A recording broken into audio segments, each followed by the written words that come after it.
Life is good 13. 13 love to y'all. You are creation 13. I'm Ambassador. I'm Starseed. And today I want to talk to you about the seraphim, the fallen angels. Um, I've been doing research on this and I'm still doing research on it, but I got enough material um, to get some points across. So I've been trying to really narrow down all of this channeling stuff, these ETs that keep wanting to visit our reality that are trapped in dimensions, putting it all together, with angels, with demons possessing people, the fallen angel story, and how the fallen angels were the guardians or the caretakers of heaven, which were favorites of the God character, putting all these together, because there is a truth out there if you put it all together. That's why it's so important to do research. People focus people focus so much on a certain aspect, whether it be religion and all their many categories, Christianity, Mormon, so on and so forth. There's similarities, but there's enough difference to twist things a little bit. And that's the same way with mythology and other stories around the world. They twist it a little bit, but if you put all that into a blender, and I've said this before, put it all into a blender, you create something new. Something that really tells a story better than just uh, a specific thing saying, well, this is how it is and that's it. There's always so much more to a story. Well, hopefully that makes sense. So I decided to bring these all together. Okay, so I've been aware of the seraphim for a while, but I decided to um, look through the Bible because I forget what I was looking up. It might have been Messiah. I don't know. Jesus Christ, maybe. I don't know. Oh, it was angels. I think I was looking up angels.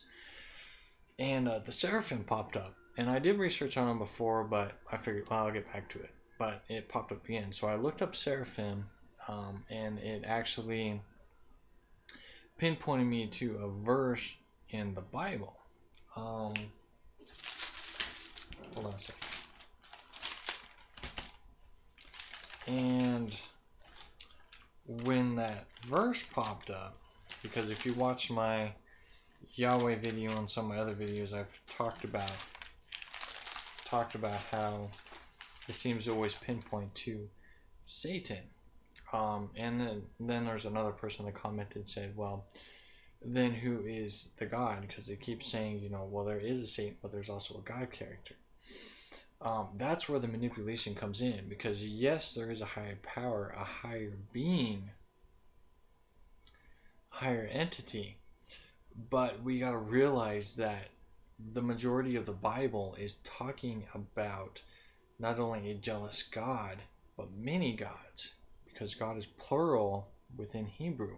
So it's talking about many gods, which in turn turns into the fallen angels. Why do you think it starts out with Genesis with the fallen angels and the fallen angels mingling with the beings here, the humans here? At the time there weren't humans, but that's something I do research on. But they mingled with beings. Okay, so I'll get back to that. So seraphim, I was looking up, and it said Isaiah chapter 6. I'm assuming verse 1 through 3, something like that. You can look up Isaiah chapter 6. And I didn't write it all down, but I did write some. It said, I saw the Lord, which Lord is authority. So it says, I saw the authority, which authority is also can be plural for gods. Okay. I saw the authority sitting upon a thrones, high and lifted up, and his train filled the sanctuary. Okay, train basically um, can signify the longness and depths of the kingdom. Um, above him stood the seraphim. Okay, and when I viewed this, it said above him, above it. Okay, I'm going to use it. So above it stood the seraphim. Okay, so the seraphim. So, um, so when they talk about the Lord, the authority, okay, there's beings that sit above the authority, okay, and this authority, because this is where you really have to break down the Bible, because they talk about Lord, they talk about God, Lord and God, two separate beings. So Lord, the authority, is below the other God that you're talking about. Okay, and this is where the fallen angels, seraphim, come into play.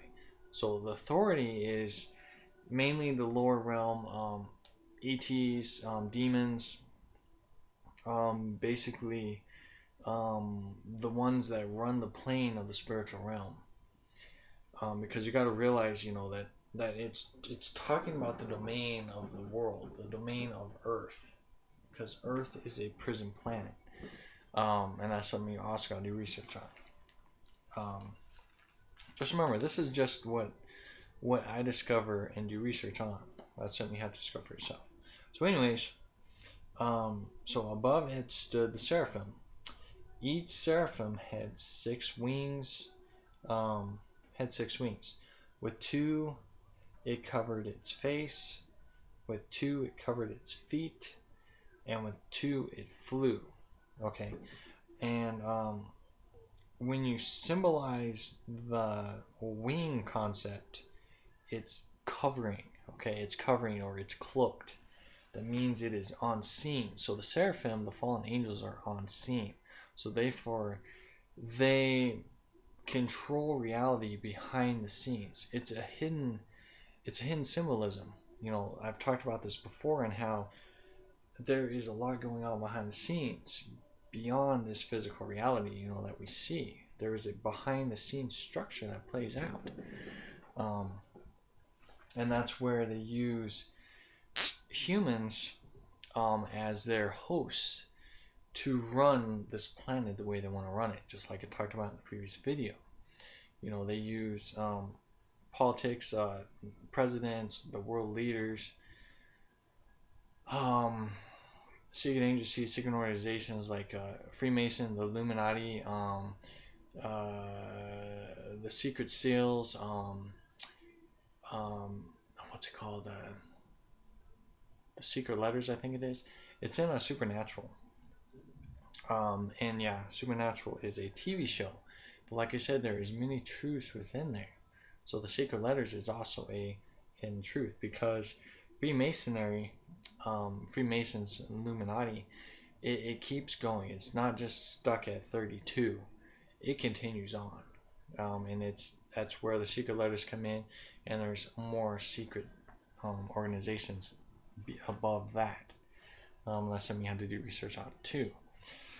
So, with the figures, the lords, the authority, which is the world leaders, and the other beings that play behind the scenes in this physical reality, they are the hosts for the seraphim, the fallen angels. Okay, because the seraphim are the ones that are manipulating the structures of this physical reality, keeping souls trapped here. Okay, so they are the guardians. The fallen angels are the guardians of this prison planet. And again, like I said, this prison planet is run by a being named Satan.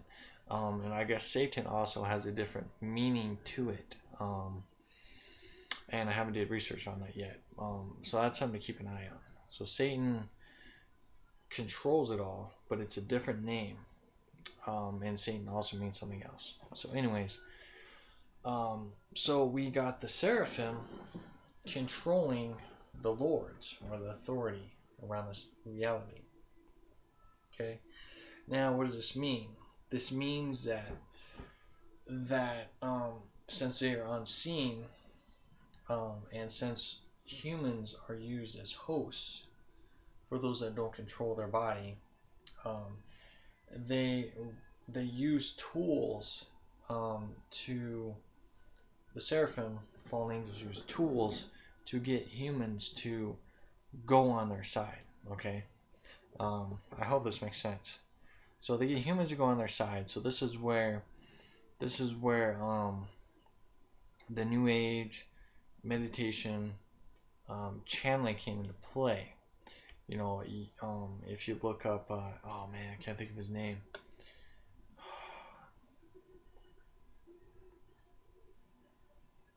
I can't think of his name. Crowley, I think it's Aleister Crowley or something like that. Um, he talked about channeling and all this stuff, and it grew into something more. You know, they had to, the Lord's authority and the seraphim had to come up with an idea on how to manipulate um, manipulate the world, into bringing in more hosts, bringing the seraphim basically into a physical vessel, um, because there's many beings that run behind the scenes. You know, there's levels, many layers. You know, seraphim are the guardians. So then you got beings below them.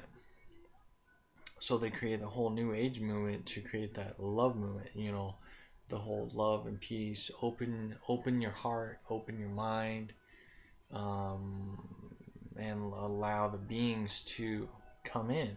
You know, because they spread good messages. You know, but they're basically spreading stories. You know, New Age people, Team Light or whatever, um, misinterpret, that beings can't lie in the spirit realm, which they can because it's the fallen angels. They run this domain. You know, they are the epitome of manipulation. They can lie, and you should never take that for granted because it's part of creation. You know, it's not just a human experience of lies and deceit. You know, it has to come from some kind of origin, and that origin is within that realm. Um, and this is where, you know, all this channeling is coming into play of, oh, we are coming soon. You know, if you keep believing in us or uplifting your spirit and your souls, you'll be able to see us. You'll be able to manifest us. A lot of these channelers, when they bring these beings in, that's what it says. I was watching another possession video. A guy saying that he is Jesus Christ, and he said, you know, you need to believe in me and have enough strength and faith in me so that I can manifest here. This is literally what he said through this channeling session. I'm just like, holy cow. And you'll really begin to see that. You know, they use the manipulation of love and peace to persuade you, and people allow them to get into their body. You know, I've played with channeling, but you know, instinctually, I never let any being in me, because I know better than that. Because it's easy to be possessed. You know, if you don't think people can be possessed, you look that stuff up, man. It's real, man. It really is. Especially out in like England and you know, over in those areas, where the Freemasonry, occult stuff is higher there. So possession is higher there. Um,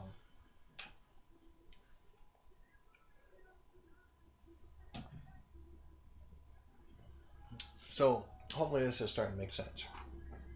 Um, so basically, I wrote down everything that makes, you know, that pretty much puts everything together. You got the seraphim, plus angels, plus the demons, plus the ETs, equals the fallen angels, the fallen guardians of the galaxy.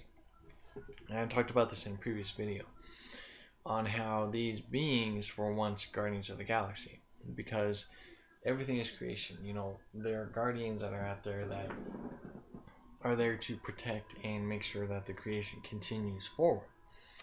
But beings certain will want to control and do something different, and battles happen.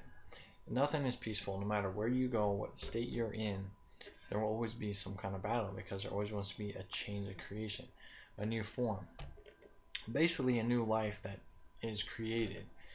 Always, that's what we're going through right now. We have the light side and the night side. Um, we are separated between light and night, um, light self and dark self, whatever you want to call it. It's separated, and you have to learn to blend them together to create a new being. Basically an acceptance of both parties, but intertwining it together into an energy form, not just a physical standpoint of imagery. Because you got darkness, you think of hell and demons, stuff like that. You got light, which you think of angels and heaven, stuff like that. It's a form of imagery, and that's not how creation works. Creation works in energy. So you gotta focus on the night self, the dark self, and how that energy is harnessed through imagery. And same with the light self. You got heaven and angels. You gotta view that as energy and how that energy feels. Blend them together and it merges into something different. And that's where the conflicts with the Guardians of the Galaxy continue on. This is where the Orion-Sirius War came into play. It was because of that, because they were forming a new being, and we are shaping that. A Starseeds came down here to help shape that, to open this prison and allow the souls that are stuck here to rise back up again. I hope that makes sense. So, with the fallen angels, the fallen Guardians of the Galaxy, when they were caught and said, "Hey, this is not acceptable," they've banished them here to this prison, and they're allowed to rule this reality. And they had their king as well that came down here, which is also the Lucifer, which is a light bringer. That's something you do research on too. So, with that being said, and you realize, the Seraphim run behind the scenes, controlling the authority. Mirrors came into effect today. Okay, so as above, so below came in, and then I just watched this video, and it ended up showing Devil May Cry. If you're not familiar with Devil May Cry, it's a video game, and they made a remake of Devil May Cry. Well, anyways, I watched this clip, and Devil May Cry basically is a character, I forget his name, that goes and fights pretty much Satan himself. And they show this building, and they're like, "Oh, there's the building." And his companions were like, "No, that's not the building." And they looked down, and there was some water there, and it was a reflection of the building. And they said, "That's the real threat right down there." And he's like, "What?" He's like, "Yeah, that's the physical view, and there's nothing really going on there. The real battle is in that reflection." Okay, and this was very interesting, because you also hear people saying they'll see on the flip side. Okay, because the flip side, like I said, behind the scenes is where the real battle happens. This physical reality is the illusion. So the spiritual realm is where everything happens. So this is where the saying of "as above, so below" comes into play, because this is what I thought too. That I thought as above meant heaven, hierarchy, awesomeness. That's what I thought as above was. And then so below was a reflection of your physical reality. Okay, and in a sense that's true, but if you bring it into the reflection state, as above, so below, this means that your physical reality, and you look into a mirror, that is the phrase of "as above, so below." So basically, we are living in a reflection, and one of it is the real reality. when you look through a mirror, which one is the true reality? Is a reflection? Is a reflection you're looking at? The wind just picked up real strong. So the reflection you're looking at, um, which one is it? You know, when you look in the mirror, is it your physical presence, the real one, or is it the reflection in the mirror that's the real you? That is the biggest question. And if you look into the occult, and with all these mirrors, you know, saying, you know, mirror, mirror on the wall, right? Like in Sleeping Beauty, and you view other occult things, you know, they never say, you know, they say that if you go around, if you circle yourself around mirrors and you do certain things, you know, you will start to manifest something that more likely you don't want. Which is basically a mirror is a gateway for beings in the spiritual realm to come into the physical realm. Again, I hope that makes sense.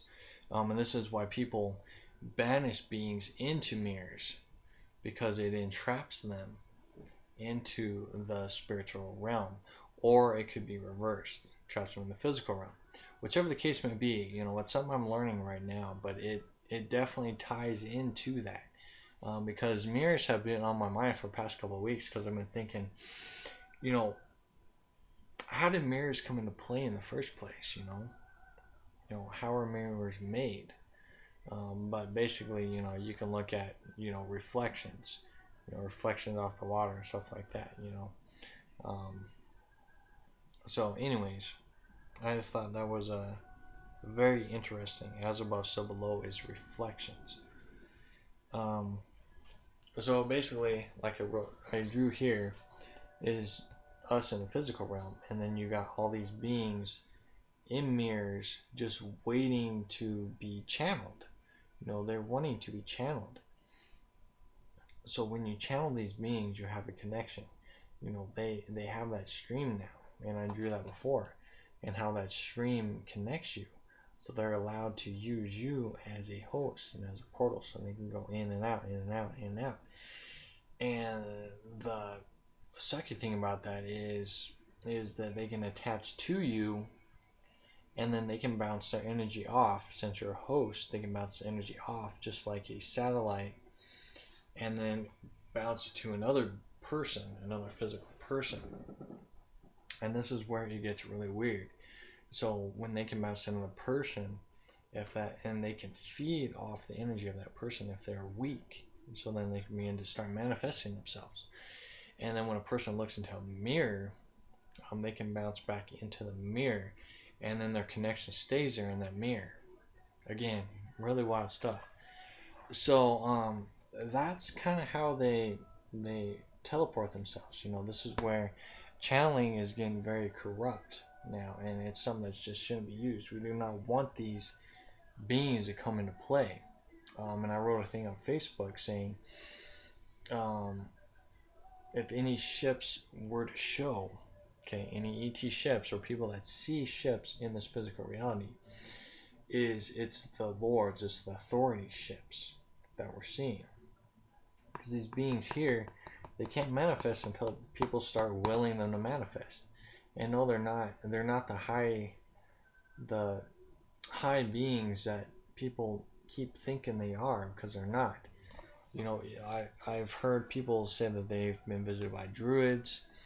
I myself have been visited by the Hat Man. They're all the same thing. They're there to entrap your soul. And as hard as that is to believe, you know, people keep thinking, well, this is a negative aspect. It's not, because it's a form of how the spiritual realm works. It is complex. It is, and you know, until you do research on it, or if you physically experience it like I have, you really don't know what is and what isn't. You know, and if people comment on this video and they say, well, that can't be true, you gotta go find out. You know, this stuff I talk about, you gotta go find out for yourself.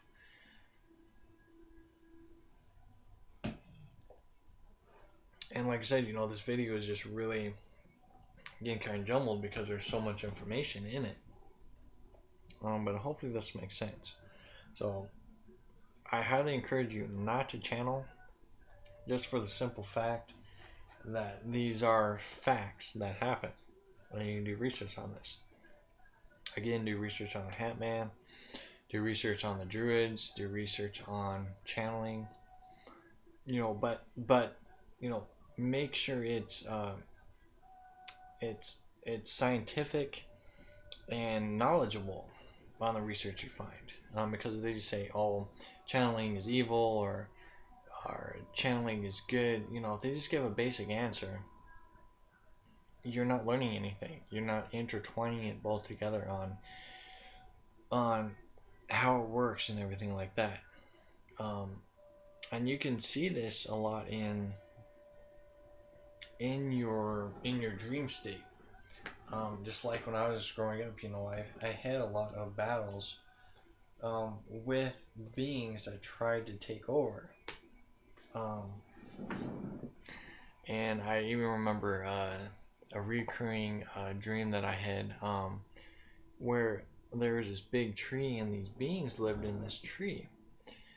And there's witches there and other types of beings, and it was a recurring dream over and over again. I didn't really quite understand it, but it had to do with me fighting an evil being, which is basically was a Satan character, and eventually I defeated that being. But that tree concept always came up, but I just realized, it was that tree is a symbolism of the tree of life, the tree of knowledge, and also the tree of descendants. It's many different things that came into play. It's just I needed to open that door and venture in there. And that's basically what you have to do, is you have to venture into the door or into the rabbit hole. And I just got done watching X-Men Days of Future Past, and Wolverine, he goes back to the 70s to try and stop a future that he went through. Okay, and that's something I want to talk about in another video. But they got a car key and they show the rabbit's foot, and I remember that the rabbit's foot keychain was really huge back then. It really was. And if you view that, it basically was meaning that it was a hidden symbolism of you're stuck in a rabbit hole, you need to wake up. That's what the rabbit foot was representing, is that you're stuck in a rabbit hole. There's hidden meanings out there, because in that spirit realm, yeah, it may be run by the fallen angels and the seraphim, but there's still many beings just like myself in this physical reality that think and have the same aspect as I do. So there's continuous battlefield over there too. They're trying to, in the spirit realm, they're trying to also take over the seraphims' rule, the authorities' rule, Satan's rule. We're working hard to override that program. So it's a continuous battlefield in both areas. So and this brought up an interesting thing of what I said when I think I was maybe 8 or 9 years old.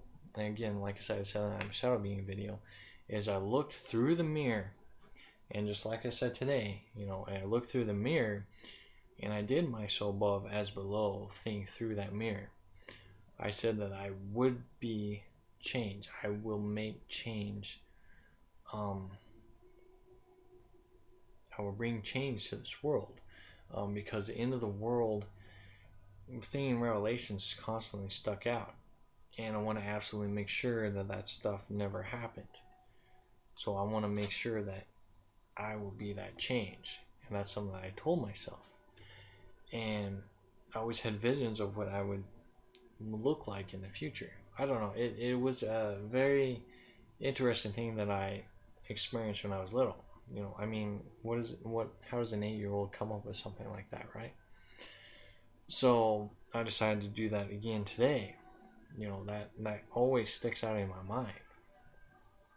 That I will be that change. And that's something you can think too.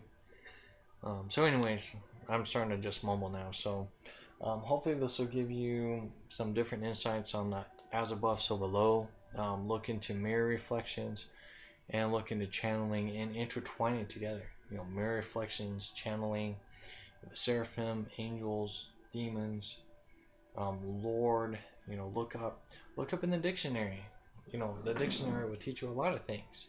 Just like the word holy, it was created concept from I think it was like 1819 or something like that.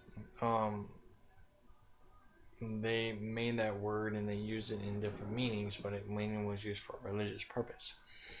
The seraphim also, they always said holy, holy, holy is, and they said it 3 times. I just realized that now too. They said holy, holy, holy, and it's just like the Mother Mary thing. Say it 3 times in the mirror. So again, same thing. That's bizarre, dude. So holy could also be a spell used to manifest beings into this world. That is weird. Okay, so anyways, I'll go ahead and end that video. Like I said, that's just how I get my information, is that things constantly pop up. So anyway, so yeah, look up at the seraphim, fallen angels, and just see all the stories. Just begin to put the pieces of the puzzle together. So yeah, so anyways, I love you all. Keep shining bright. Keep learning. Keep doing your research. Ask questions. And just discover a whole new reality.